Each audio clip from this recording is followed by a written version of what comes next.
where do kids get access to alcohol? How does this work? Well, for a lot of the scientific public health community, access to alcohol is an adult problem, not so much a young problem. And that young people get access to alcohol, it's always somebody older, whether it be a parent, an older sibling, a relative, a neighbor. They're getting the alcohol from somewhere. And it's usually where they're getting it is either for somebody that thinks it's okay to give a younger person access to alcohol. Parents often ask me what kind of problems might happen if my kid drinks a little bit, because they remember when they were younger maybe having a drink and nothing happening. So they wonder, well, is it really that bad? In fact, I had a high-ranking government official ask me the question. He said, I work at a gym, and a lot of the people I work at a gym with, they used alcohol or smoked marijuana when they were younger. So they come to me and say, is it really that bad? You know, we're all professionals. Well, first thing to recognize is that not everybody makes it through the gauntlet. And what we've noticed, which is probably the most unpleasant and challenging experience, is that not everybody have problems every time they drink. And so it could be that one night or that one occasion where that drinking might result in a life-changing event.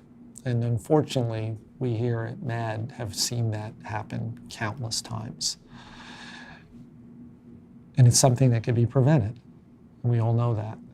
So unfortunately, here at MAD, we've seen that one night or one occasion of alcohol or alcohol mixed with another substance could have life-changing dramatic effects.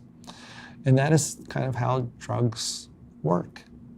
Alcohol being one of those. There could be times where a little bit is not a problem. There could be other times where that same amount, depending upon the circumstances, could cause a lot of harm. So the easiest way to do it is for younger people not to get involved in it. In fact, the data are overwhelmingly show that the later that individuals drink, the later onset, the less likely they are to become dependent or have problems.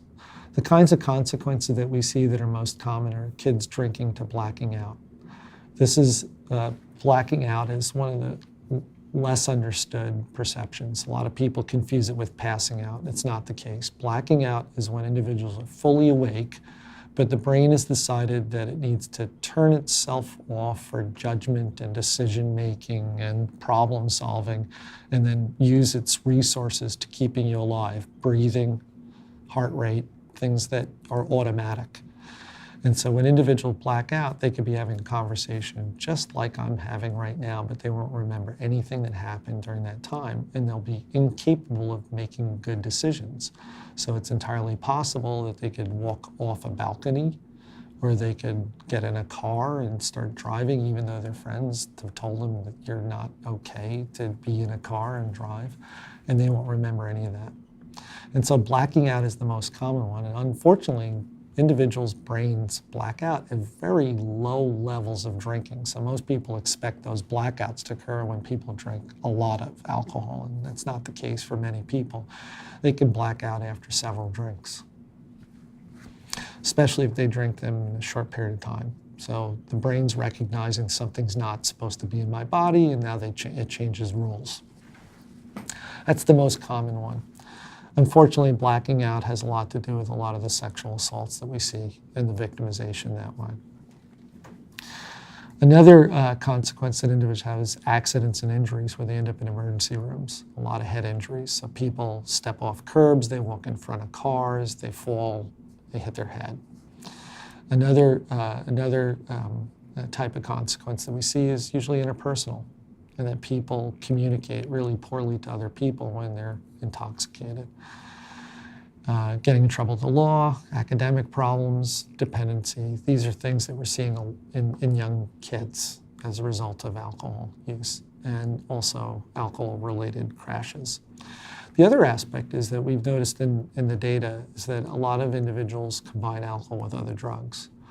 And we've not seen an occasion where alcohol combined with another drug results in less consequences. In contrast, we've seen that on the evenings that individuals combine alcohol with other drugs, generally speaking, they have 2 to 3 times more consequences. And depending upon the drug, it can go up to 4 or 5 more times consequences. But there's no occasion where combining alcohol with another drug results in the same amount of consequences as alcohol alone, including tobacco. And a lot of individuals think, really, smoking a cigarette and drinking, how does that really work? Well, again, tobacco reduces the oxygen flow, which reduces decision making. When combined with alcohol, there's a lot of different outcomes that occur like that. So alcohol is a risky drug, and it's best used when individuals' brains are fully developed, which is typically after 21. And it's best used in low doses. So another question that comes up is to ask, what age do kids start thinking about alcohol?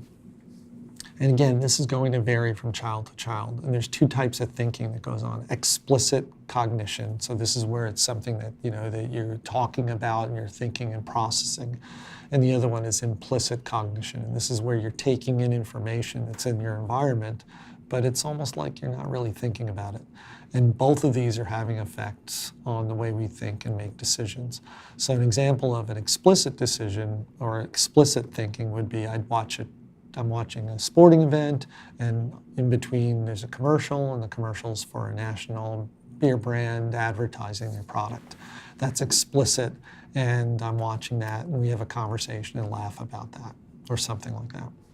An implicit one is that same commercial happens, and I happen to be sitting in the room, and I can tell you what the jingle is and recognize it even though we never had that conversation.